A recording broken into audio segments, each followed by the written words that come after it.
ओम शांति। आज 13 जून 2020 है और हम सभी ने बाबा के साकार रूप से चले हुए मधुर महावाक्य अवश्य सुने होंगे। आज की मुरली से कुछ ज्ञान की पॉइंट्स का हम और अधिक क्लैरिफिकेशन लेंगे आदरणीय आशा दीदी से। ओम शांति दीदी। ओम शांति। आज बाबा ने मुरली में कहा, मीठे बच्चे, बाप का प्यार लेना हो तो आत्म अभिमानी होकर बैठो। बाप से हम स्वर्ग का वर्षा ले रहे हैं, इस खुशी में रहो। बाबा से प्यार हम तभी ले सकते हैं जब हम आत्म अभिमानी निराकारी अवस्था में हैं, क्योंकि शिव बाबा शरीरों के तो पिता नहीं हैं, शिव बाबा आत्माओं के पिता हैं। तो आत्माओं के पिता होने के नाते वो तो परम आत्मा है, तो हमको भी तो आत्म स्थिति ही धारण करनी होगी ना। तो जब तक हम आत्म अभिमानी नहीं हैं, जब तक हम आत्म स्थिति में नहीं हैं, तब तक हमारा उनके साथ संबंध भी नहीं जुड़ सकता, बौद्धिक स्मृति भी नहीं रह सकती। इसलिए बाबा बार बार कहता है, बच्चे आत्म अभिमानी बनो, आत्म अभिमानी बनो। आत्मिक स्मृति परमात्मा की याद दिलाएगी, देह की स्मृति दैहिक लोगों की याद दिलाएगी। तो जितना हम आत्मिक स्मृति में रहेंगे तो शिव बाबा की याद आएगी, और शिव बाबा है प्रेम के सागर, तो उनके प्रेम का अनुभव भी हम कर सकेंगे। दूसरा, बाबा ने कहा तुम स्वर्ग का वर्षा ले रहे हो, इस खुशी में रहो। और बाबा से हमको क्या मिलता है? लौकिक पिता से धन संपत्ति अल्पकालिक क्षण भंगुर मिल जाएगी, लेकिन शिव बाबा वह प्राप्ति कराते हैं, बच्चों को वो वर्षा देते हैं जिसके बाद और कुछ पाने का शेष नहीं रह जाता, स्वर्ग का वर्षा। तो बाबा कहते कितनी खुशी होनी चाहिए तुमको, कौन सा वर्षा प्राप्त कर रहे हो। तो ये बात बाबा ने सार में कही है। और फिर बाबा ने जो हमारा लक्ष्य है ब्राह्मण से फरिश्ता बनने का, उसके लिए कौन सी गुप्त मेहनत करनी है, बाबा ने बताया कि तुम ब्राह्मणों को पवित्र बनने की ही गुप्त मेहनत करनी पड़ती है। तुम ब्रह्मा के बच्चे संगम पर भाई बहन हो, भाई बहन की गंदी दृष्टि रह नहीं सकती। स्त्री पुरुष साथ रहते दोनों अपने को बीके समझते हो। इस स्मृति से जब पूरा पवित्र बनो तब फरिश्ता बन सकेंगे। तो बाबा ने इसे गुप्त मेहनत भी क्यों कहा? क्योंकि अंदर ही अंदर हमको बहुत मेहनत करने की ज़रूरत है। गुप्त का भाव बाबा का ये है कि अपने आप को अंदर में घोटते रहो। बाहर से चाहे जो मर्जी काम कर रहे हो, लेकिन अंदर में ये स्मृति आपके बनी रहनी चाहिए, मैं आत्मा हूँ, शिव बाबा का बच्चा हूँ, ये सब मेरे भाई बहनें हैं, फिर भाई भाई हैं, आत्मिक दृष्टि से तो भाई भाई हैं, और जीवात्माओं के उसमें आते हैं तो एक पिता के संतान भाई बहन हैं। तो बाबा कहते हैं ये बार बार अंदर में घोटो, अंदर ही अंदर घोटो, उसको कहते गुप्त मेहनत। जैसे ब्रह्मा बाबा ने जब पुरुषार्थ किया, उनको पता लगा मैं आत्मा हूँ, सब कोई आत्माएं हैं, तब शिव ब्रह्मा बाबा ने क्या कहा? ब्रह्मा बाबा ने चलते फिरते उठते बैठते अंदर ही अंदर ये मनन चिंतन करते थे, राधिका आत्मा है, पुट्टू आत्मा है, जसोदा आत्मा है, हर कोई आत्मा है, आत्मा है, आत्मा है। तो उससे बाबा ने वो पक्का स्वयं किया और दादियों को भी ये बात पक्की कराई। आज दादियों को ये बात इतनी पक्की है जो कभी भूलती नहीं है। क्यों? बाबा ने वो अभ्यास उनको शुरू में कराया। बाबा के लिए तो बताते हैं कि बाबा छोटे छोटे स्लिप्स होती थी ना, तो कहीं ना कहीं रख दी जाती थी ऐसे डायरी। बाबा की डायरी में, बाबा बाथरूम में भी जाता है तो वहाँ पर भी अपने आप को मैं आत्मा हूँ, आत्मा हूँ, आत्मा हूँ। बाबा ने पाठ बहुत पक्का किया, बहुत पक्का किया।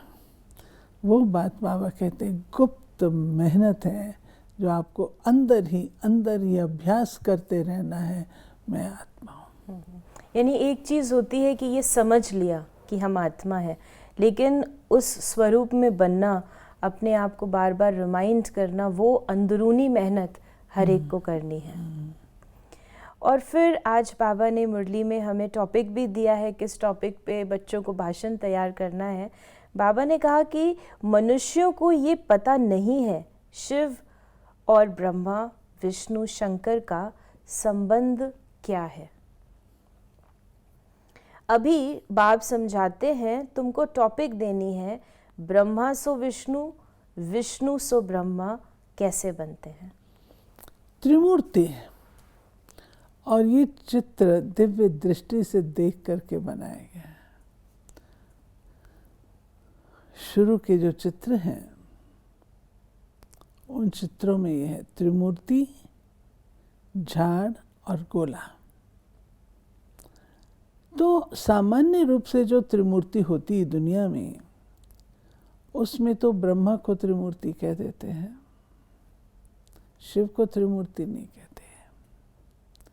परंतु बाबा ने इसमें ये बताया कि तुमको ये टॉपिक लेनी चाहिए कि कैसे शिव बाबा निराकार इन तीन देवताओं के द्वारा अपना कर्तव्य करते हैं। ब्रह्मा के द्वारा नई दैवी सृष्टि की स्थापना का कर्तव्य, शंकर जी के द्वारा पुरानी आसुरी सृष्टि के विनाश का कर्तव्य, और विष्णु जी के द्वारा जो नई दैवी सृष्टि स्थापन होती है उसकी पालना का कर्तव्य। तो शिव बाबा करण करावनहार है, वो इस चित्र से स्पष्ट होता है। ये है शिव बाबा की पहली रचना, सूक्ष्म देवताएं पहली रचना। उसके बाद प्रजापिता ब्रह्मा, जिसके मुखारविंद से ज्ञान सुनाते हैं और उसको लक्ष्य देते हैं कि तुमको ये सूक्ष्म ब्रह्मा बनना है। तो बाबा ने ये बात कही कि ये टॉपिक तुमको करण करावनहार का, कैसे शिव बाबा करते और कराते हैं, कैसे शिव बाबा त्रिमूर्ति है, ये टॉपिक तुमको लेना चाहिए।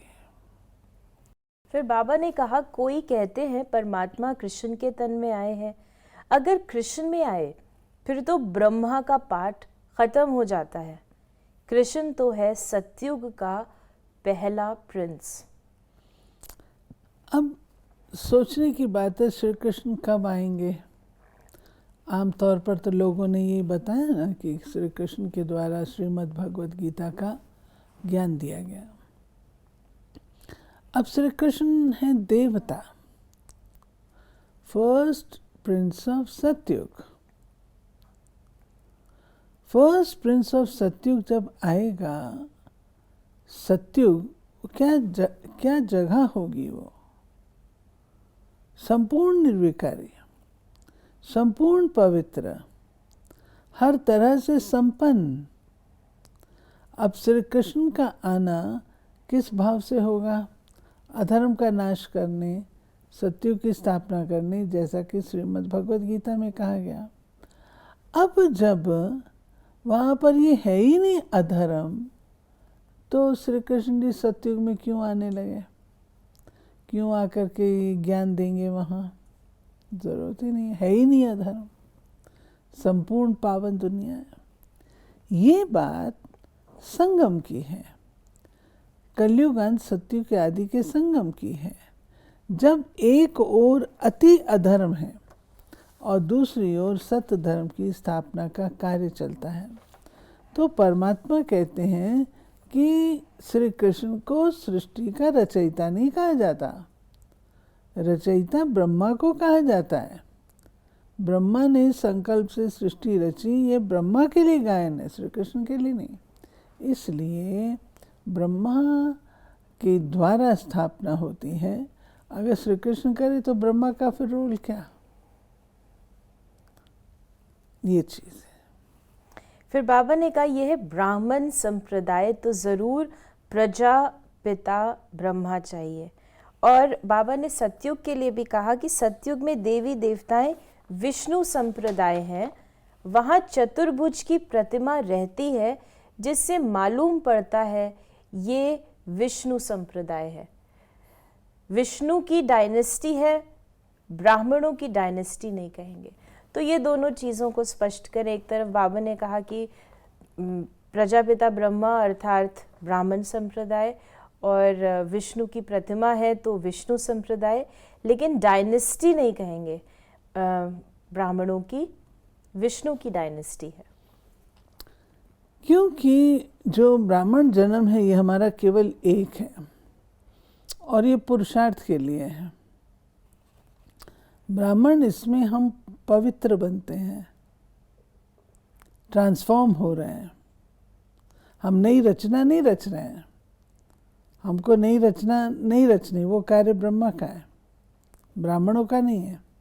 तो ब्राह्मण देवता बनते हैं, ब्राह्मण सो देवता बनते हैं और देवताएं वृद्धि को प्राप्त होते हैं। श्रीमद् भगवद गीता में भी आता है कि मैं सृष्टि के आदि में यज्ञ रचता हूँ जिससे देवता उत्पन्न हुए और देवताओं को वरदान देता हूँ कि तुम अब वृद्धि को प्राप्त करो। तो बाबा कहते हैं देवताएं जो हैं, क्योंकि ब्राह्मण के पश्चात फिर तो कल्प का एंड हो जाता है, कल्प का एंड हो जाता है, यहाँ डायनेस्टी की तो बात ही नहीं उठती। हाँ, विष्णु की डायनेस्टी है, देवताओं की डायनेस्टी है, क्योंकि उसके बाद हम पूरे 84 जन्म लेते हैं। और बाबा ने जो कहा कि वहाँ सतयुग में विष्णु की प्रतिमा होगी, तो उससे क्या अभिप्राय है, किस प्रकार से प्रतिमा होगी? वो वैष्णव संप्रदाय, जैसे वो कहते हैं ना शिव संप्रदाय वैष्णव, तो वैष्णव संप्रदाय अर्थात पीछे में जो राज हमारा सिंहासन होगा उसमें ये हमारा एम्ब्लेम होगा विष्णु का, विष्णु वहाँ पर उस रूप से होगा। जैसे यहाँ दूसरे प्रकार का एम्ब्लम है, वो कोट ऑफ आर्म्स या एम्ब्लम होगा। फिर बाबा ने हमें यात्रा के बारे में भी कहा कि तुम रूहानी पंडे बनते हो, तुम्हारी है रूहानी यात्रा जो तुम बुद्धि से करते हो। रूहानी यात्रा हमारी बैठे बैठे हो रही है, बैठे हुए हैं, लेकिन बुद्धि से हम यात्रा कर रहे हैं कि अभी हम परमधाम निवासी हैं, फिर हम सतयुग में जा रहे हैं, फिर हम सारा कल्प का चक्कर लगा रहे हैं, फिर हम वापस जा रहे हैं। तो इसके लिए बाबा कहते हैं कोई तुमको उठ करके यात्रा करने की आवश्यकता नहीं पड़ती जैसे आम रीति से लोग करते हैं, क्योंकि आपकी ये बुद्धि की यात्रा है और बुद्धि की यात्रा बैठे बैठे भी हो जाती है। और बाबा ने कहा कि ये संगम युग की यात्रा एक ही बार की है, तुम जाकर मृत्यु लोक में वापस नहीं आएंगे। हमारी यात्रा का जो एम ऑब्जेक्ट है वो है जाना पहले मुक्तिधाम, फिर वहाँ से जीवन मुक्तिधाम। तो बाबा कहते हैं तुम्हारी यात्रा आमतौर पर लोग जहाँ से चलते हैं वहीं वापस लौट के आते हैं, लेकिन तुम्हारी यात्रा इतनी वंडरफुल है, जो तुम यहाँ से चलोगे फिर वापस यहाँ लौट के नहीं आओगे, इस दुनिया में नहीं आओगे, फिर तुम आओगे सतयुग की दुनिया में। बाबा ने कहा कि मनुष्य न वाइसलेस को जानते हैं न विशुस को। तुमको समझाया जाता है देवताएं वाइसलेस हैं, ऐसे कभी नहीं सुना कि ब्राह्मण वाइसलेस हैं। ब्राह्मण पुरुषार्थी है, ब्राह्मण पुरुषार्थ कर रहा है और ब्राह्मण अपने आप को वाइसलेस बना रहा है। इसलिए जो महिमा है वो संपूर्ण की होती है, पुरुषार्थी की महिमा नहीं होती है। जो डिग्री है वो संपूर्णता पे मिलती है, तो वो है हमारा देव पद, जबकि हम वहाँ पर संपूर्ण निर्विकारी बनते हैं, संपूर्ण वाइसलेस होते हैं। यहाँ पर तो कभी हार कभी जीत, वो क्रम चलता है, इसलिए ब्राह्मणों को हम नहीं कह सकते हैं। और न विशुस कह सकते हैं। हाँ, क्योंकि वो भी नहीं है, क्योंकि वहाँ से उन्होंने अपना पल्लू उठा लिया है, तो इसलिए वो भी नहीं कह सकते। सो ब्राह्मण न विशेष है न वाइसलेस है, पुरुषार्थी हैं। पुरुषार्थ। और आज बाबा ने बहुत सुंदर एक जो इमेज दी है झाड़ की, बाबा ने कहा तुम बच्चों की बुद्धि में सारा ज्ञान है, कैसे और डायनेस्टी आती, कैसे झाड़ बढ़ता, जैसे गुलदस्ता होता है ना, ये सृष्टि रूपी झाड़ भी फूलदान है। जैसे उसमें गुलदस्ते में वैरायटी फूल होते हैं और वैरायटी फूल ही उसमें शोभा देते हैं, ऐसे सृष्टि रूपी वृक्ष है, तो इसमें भी वैरायटी है। पहले देवी देवता धर्म आता है, उसके बाद फिर क्षत्रिय घराना आता है, फिर वैश्य वंशी आते हैं, और उसमें भी फिर झाड़ की जो है डिवीज़न, सब डिवीज़न शुरू हो जाती हैं, जिसमें कि संन्यास धर्म भी आता है, तो इब्राहिम भी आते हैं, तो बोधि भी आते हैं, तो कृष्ण भी आते हैं। तो ये सारा झाड़ बहुत सुंदर वैरायटी का बन जाता है, अनेक मठ पंथ इत्यादि का आना आरंभ हो जाता है, तो देखने में सुंदर लगता है। नहीं तो अगर एक ही झाड़ हो तो कैसा लगेगा। फिर बाबा ने कहा कि लोन के ऊपर कि मनुष्य जो है 10-20 वर्षों का लोन लेते हैं, फिर देना थोड़ी है, लेने वाले देने वाले दोनों ही ख़त्म हो जाएंगे, खेल ही ख़त्म हो जाना है, अनेक मुसीबतें सिर पर हैं, देवाला बीमारियां आदि बहुत हैं।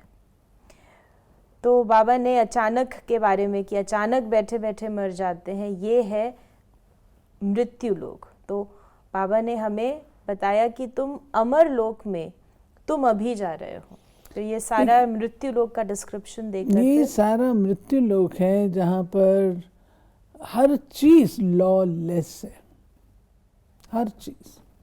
हर चीज अपने धर्म को छोड़ देती है। प्रकृति जो सुखदायी है दुखदायी बन जाती है। मनुष्य जो इंसान है अपनी हैवानियत पर आ जाता है।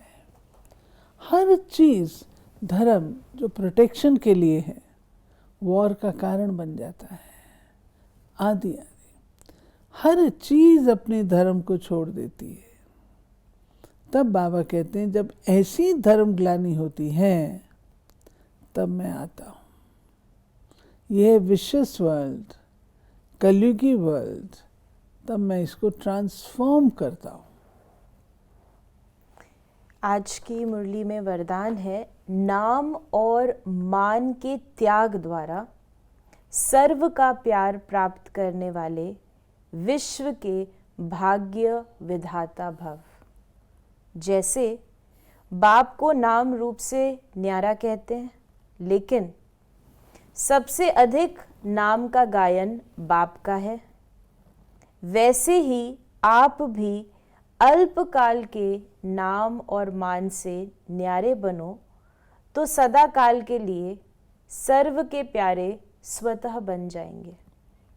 जो नाम मान के भिखारीपन का त्याग करते हैं वो विश्व के भाग्य विधाता बन जाते हैं।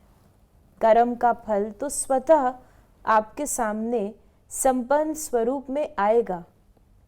इसलिए अल्पकाल की इच्छा मात्रम अविद्या बनो, कच्चा फल नहीं खाओ, उसका त्याग करो तो भाग्य आपके पीछे आएगा। बाबा कहते हैं कि बच्चे जो कुछ तुम संगम युग पर करते हो तुमको बुद्धि में ये रखना है कि हमको अपना जमा करना है।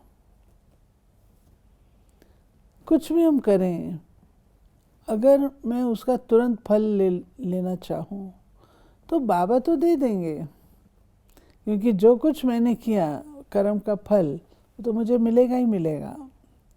लेकिन बाबा कहता है कि हम बच्चों का जमा का खाता होना चाहिए, जो यहाँ पर नहीं परंतु सतयुग में उसकी हम 100 गुना अधिक प्रारब्ध ले सकते हैं। इसलिए नाम मान शान जो यहाँ की है उसका हमको त्याग करना चाहिए और उसको अपना समझना भी नहीं चाहिए। और दूसरा जो बाबा ने कहा कि तुम बच्चे लास्ट का सेंटेंस क्या था? बाबा ने कहा कि कर्म का फल तो स्वतः आपके सामने संपन्न स्वरूप में आएगा, तो हमको चिंता किस बात की करनी है? हम अपने श्रेष्ठ कर्म का खाता जमा करते चले बस। और बाबा ने कहा कच्चा फल नहीं खाओ, उसका त्याग करो तो भाग्य आपके पीछे है। हम चाहते हैं जल्दी से जल्दी इसका मेरे को रिजल्ट मिल जाए, जल्द से जल्दी नहीं। और ये भी भूल जाते हैं हम कई बार कि ये जो कुछ हम कर रहे हैं वो नेक्स्ट बर्थ के लिए कर रहे हैं, अगले 21 जन्मों के लिए कर रहे हैं। आज का स्लोगन है, परमात्म बाप के बच्चे हो तो बुद्धि रूपी पांव सदा तख्त नशीन हो। बुद्धि रूपी पांव सदा तख्त नशीन हो। अपने कहाँ पर बाबा बिठाता है? अकाल तख्त, दिल तख्त, अपना भविष्य का तख्त। तो हमेशा उन तख्तों पर रहो, नीचे नहीं आओ, धरती पर मट्टी में अपने पाँव नहीं डालो। तो जो भी तख्त है वो भी हमें स्मृति में याद रहेंगे, तभी हम तख्तों पर कितने अच्छे बाबा हमको जगह देता है बैठने के लिए। हम दुनियावी आकर्षण के कारण से उस तख्त को छोड़ देते हैं। बाबा के दिल तख्त से बढ़कर कोई और तख्त है?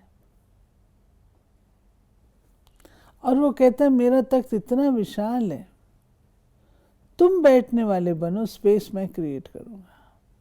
कितना विशाल है, तो हमको ध्यान देना है। तो ये थे बाबा के आज के महावाक्यों का और अधिक क्लैरिफिकेशन। यदि आपके मन में भी इस मुरली से संबंधित कोई प्रश्न है तो आप अपने प्रश्नों को हम तक अवश्य पहुंचाएं। ओम शांति।